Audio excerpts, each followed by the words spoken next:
Okay, so it's been about a month now since MCM Comic Con. This is the big one, the granddaddy of pop culture events in the UK. You've got your nerds, you've got your geeks, you've got your weeaboos, and we're all being shuffled in through gates into the Excel Centre so that the government can close down the doors on us, lift us into the Thames with a big crane and just send us on our way. And that's the immigration problem solved.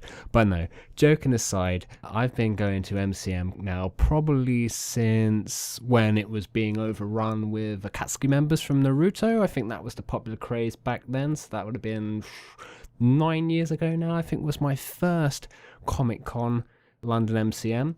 And yeah, the topic of this video is going to be security, as you may have seen either from the title or the thumbnail.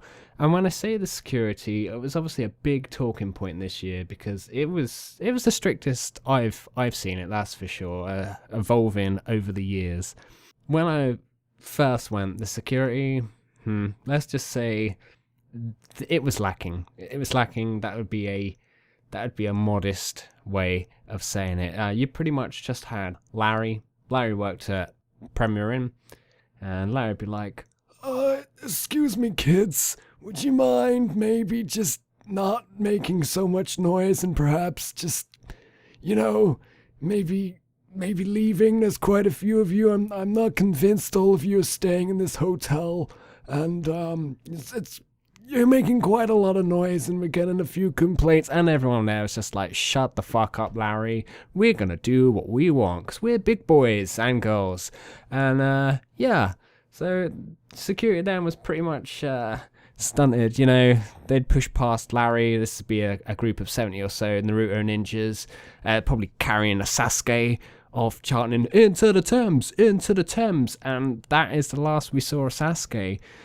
And nothing was done, and we got our way. That was pretty much the security measures back then. Of course, now it's quite a bit different. We've got people walking around with M4s, people in sentry posts. I'm pretty sure I saw one guy with a 50 cal sniper rifle. Could have just been a cosplayer. Yeah, probably was just a cosplayer. But no, the point is there is a lot more security now. You've got security to get in, security to get out, security to get into the hotels as well. I remember a group of us were trying to get into the Novotel where one of our friends was staying. Not me, just one of my friends. And he's one of these people that do the whole routine where let's make our expo a bit cheaper because Christ, these hotels like to charge a bit now, don't they? I think it was, £550 on average for just a standard room in most hotels. Certainly 9 years ago, that was about £300 for a nice room in the Novotel, and probably even less than that if you were just doing like an Ibis or a pre-mentioned Premier Inn. But no. So yeah, you got security on the doors now, and there's this big dude, he's taking no nonsense. He's got his book out, he's got his list of names, and we're watching people go up one by one trying to get in, and some being turned away, some obviously getting in. And night's young, it's probably about half midnight, people are being kicked out of the Fox's bar, and we want to carry on partying because it's Saturday night at Expo. We got plenty of time. So we're thinking, alright, yeah, we can get in here. We can get in here, no problem. Of course, I am designated get us into the building guy because I've had a couple of drinks and I think I can do anything. So I take my friend's room key. I approach the man and I'm like, yeah, I just need to go back up to my room. And the problem is I've got some of my friends here who were here earlier.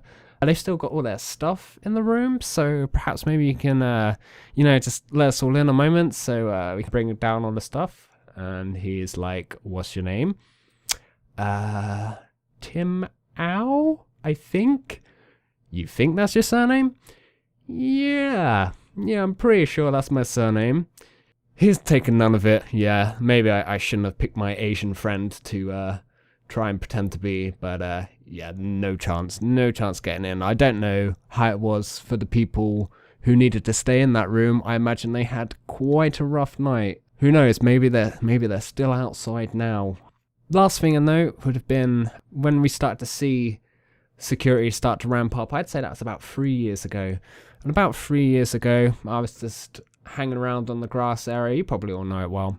me and my friends strike. We're just waiting, just hanging out, just middle of the day. We've been walking around a bit. We just want to take a rest. We're probably having a conversation about Wolverine and if his regen abilities were to work if he were to lose his penis. Wolverine, if you cut that off, is it gonna regen back? Maybe if he wasn't happy with it in one state, maybe it's like, oh man, I wish my wiener was a bit bigger. He's just like whoosh, off, wait a few days, and that thing's back to normal. Oh, I've really sidetracked here. So anyway, yeah, we're talking about something like that, and suddenly the sky is eclipsed, and I turned to see what I can only describe as Shamu walking towards me. At first, I thought it was a cosplay. I was like, that's pretty impressive. That's a pretty impressive cosplay. No, it turns out this was one of the new security people, and they're straight over to us. Can I see your goddamn ticket? I'm like, you know? I need to see your wristband, or you need to leave right now. Okay, well, we haven't gotten our wristbands yet because we haven't gone inside, but we're just gonna go You need to get the fuck out of here. I need to see your goddamn wristband, or you just need to leave. So yeah, they were just picking on anyone just for sitting around outside. You now definitely need a ticket, or they will try and throw your ass out of the site entirely. But anyway, final thoughts on this. Yeah, security has definitely gotten... There is a lot more security, let's just put it that way. But I think it's justified for the most part. I mean, people have done some pretty dickish things. There's, there is some vandalism and such. Nearly every year, or twice a year, that statue, Christ knows the things that statue say. If that statue could talk, that statue would have some dark memories to probably share. No, I think it's somewhat justified. Like, yeah, maybe it seems a little bit intense at times, but no, I think generally that security is needed. But maybe they need to come up with some alternative stuff for people to do in the evenings and such, because people don't want to call it a night at 12. I know some of you do. Some of you are like, oh, I'm just going to tuck up and watch some anime, just chat with a couple of friends. But other people are like, nah, let's get drunk and stupid and throw Sasuke in the Thames. So anyway, that's my thoughts. Thanks for listening. Let me know down below what you thought of the security and stuff. Was it too much? Was it not enough? I'll be interested to know. And yeah, if you like this, then please leave a like on the video. Maybe subscribe. Tell your friends. Tell your mom. Please tell someone. Anyway, guys, thanks for listening. Ciao.